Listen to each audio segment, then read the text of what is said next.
Hey, welcome to another episode of Financial Theory. Let's talk today about stocks versus real estate. Which one is superior? Let's take a look. So, I love both stocks and real estate. They're my two favorite asset classes, but let's go through some of the key points about each asset class and which one is better and which one should you invest in. All right, so let's start with stocks. You can get started for a few $100s, whereas real estate costs hundreds and thousands of dollars to actually buy a property. And even now in Australia, it's extremely expensive. It's like $1 million will only get you a pretty standard house. And the shocking thing to me was even real estate in Australia has actually surpassed the US. It's actually more expensive than real estate in the US, which is quite shocking, but that's where we're at. So a much lower barrier to entry for stocks. You can sell your stocks and within a few days, you can actually have the money and then you can transfer it straight into your bank account. Whereas real estate, it can take you months to actually sell your property. You'll have to go through the real estate agent, put it up on the website, and God knows how long it will take you to actually find a buyer for your property. And then you'll need to wait for all that to settle, and it could take months before you actually get the money into your pocket. So stocks are highly liquid, whereas real estate's not. If you're just doing the ETF thing with stocks, it's a lot more passive and you don't even need to check your portfolio regularly. The S&P 500 just does its work 10% each year for you. It's a lot more passive, requires pretty much no work, whereas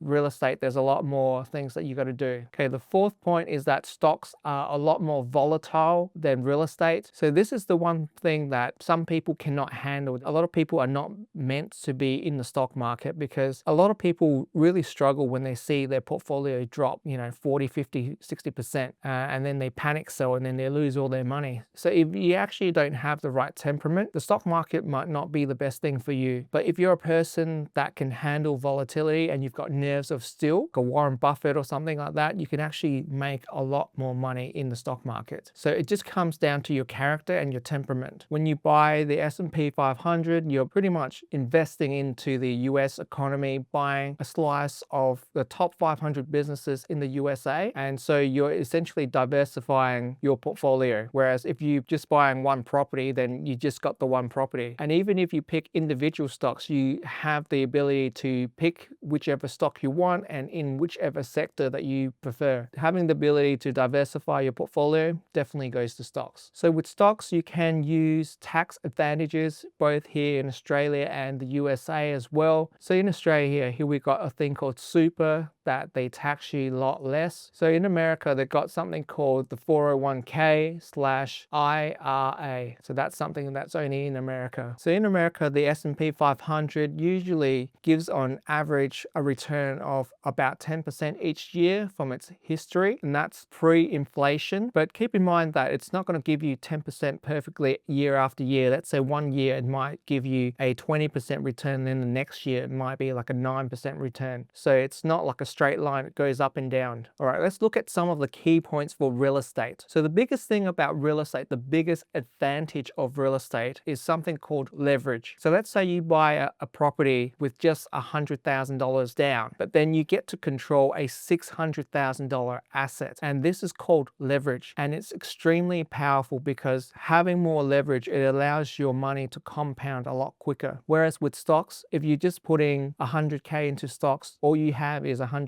in stocks working for you. Whereas if you're doing that with property, you put in 100K into a property, but then you get to control a 600K asset and it makes a lot more money. The implications of this in the real world, it makes a huge difference. The second thing you need to know about properties is that it's an inflation hedge, meaning rents and values tend to increase with inflation. I'm not sure the history of real estate about in the US, but here in Australia, when you buy a property here in Australia, you're pretty much guaranteed that it's going to go up. And it obviously depends on the location. That's really the main factor, the location of the property, where if it's in like a rich area, for example, or in a poor area with a lot of crime, then obviously your property is not going to be worth as much. But having said that, here in Australia, the history of real estate is pretty damn good. You just need to buy a property, keep it for 10, 20 years, and it's going to appreciate quite a lot. And not to mention rents go up every single year as well. The third thing you need to know about real estate is it provides you with cash flow. So if you're using your property as a rental, cash flow is very vital. It gives you a very stable income week after week. And to me, I feel it's a lot more stable than dividends from a stock. And usually with stocks, they provide you with dividends mostly every 3 months. But here with real estate, the tenant's paying you every single week. For me, the cash flow is far superior with real estate, not only because you're getting it weekly, but also the money is a lot more stable. It goes up every single year and the tenant pays you every single week. Most stocks only pay every 3 months. The fourth point about real estate is that it's very illiquid, meaning it's very difficult to actually sell your property, and it will take months for you to actually turn your property into actual money. So that's one of the massive downsides of real estate. If you need the money for whatever reason, it can take quite a long time to actually put your property on the market and then sell it and then find someone to actually sell the property to. But not only that, it could take several more months for the deal to settle as well. So real estate is very illiquid. Okay, the fifth point about real estate is that it's a lot more active than a passive index fund or ETF. So meaning that you have to do a lot more work. Let's say if there's something broken, you might have to go to the house to fix it yourself or pay up for someone to go there to fix it for you. So for me personally, I've always used a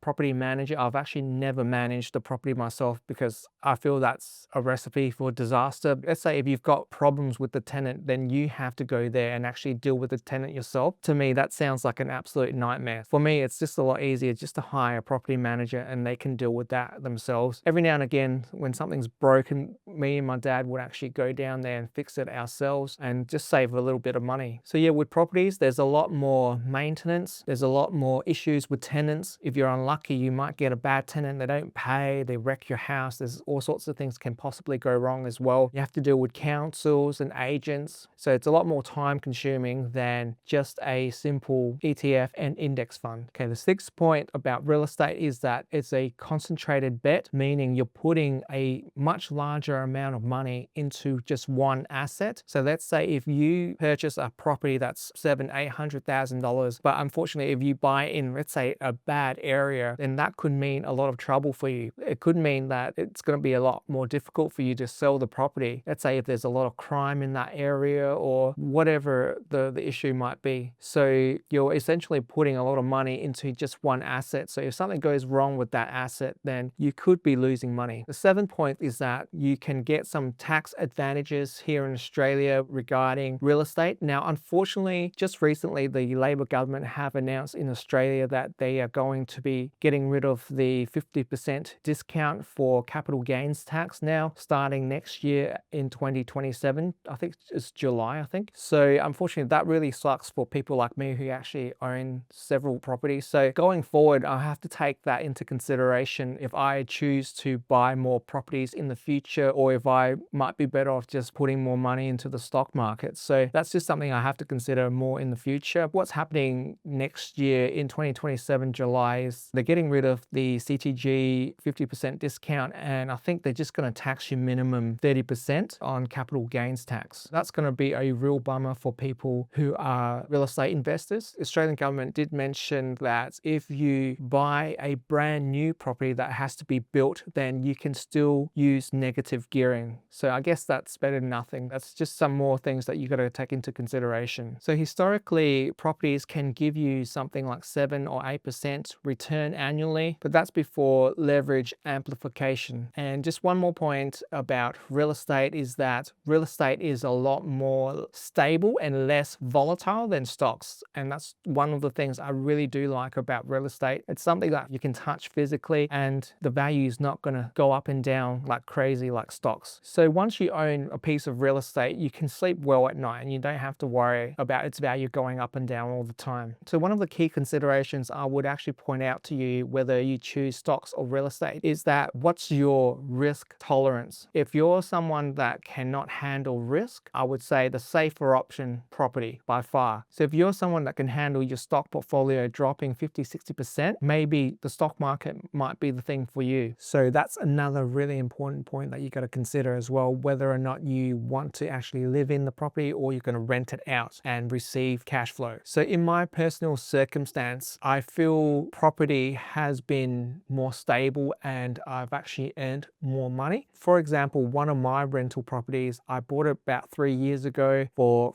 520K and now it's worth 840K. So it's gone up about 320K, and that's not even including the rents I've collected over the last 3 years. And also with stocks, for example, the last 12 months, I've only been in the stock market for 12 months. So basically the last 12 months, every single day I've researched stocks and built up more knowledge about the stock market. My knowledge of the stock market is fairly good for someone who's just started 12 months ago. Within 12 months, I've actually made roughly about $70,000 profit from the stock market, give or take. My portfolio goes up and down every single day. So, but roughly about that $70,000, which I think is a very good result for my first 12 months. But having said that, will I make that sort of return for the next 2 or 3 years? I would say that is a big question that I'm not exactly sure. Whereas with real estate, I'm fairly certain that it's going to continue trending upwards quite aggressively. If I had to pick for myself, I think I would go with real estate, because not only that there's a lot less worry, less volatility, I'm pretty certain that it's going to go up quite aggressively year after year. Whereas with stocks, I might have a good year this year, but maybe next year I might have a bad year. Who knows? With stocks, it's a lot more questionable. I'm not sure if I can get the same sort of return year in and year out that I can with real estate. That's just my personal opinion. So yeah, so before I go, the question just comes down to whether you pick stocks or real estate. It comes down to your temperament, your character, whether you can stay cool under pressure. If you see your stock portfolio drop 50, 60%, are you going to panic sell? If you are one of these people that just panic sells, the stock market is not the right place for you. But if you can hold your nerve and you're willing to learn about the stock market, then you'll do very well in the stock market. You're much more likely to make more money in real estate. To me, real estate is far safer than the stock market, for sure. That's not even a question for me, and that's coming from someone who's had success in both industries. I personally feel that real estate is far easier to make money in. With stocks, if you're picking an index fund, it's going to be hard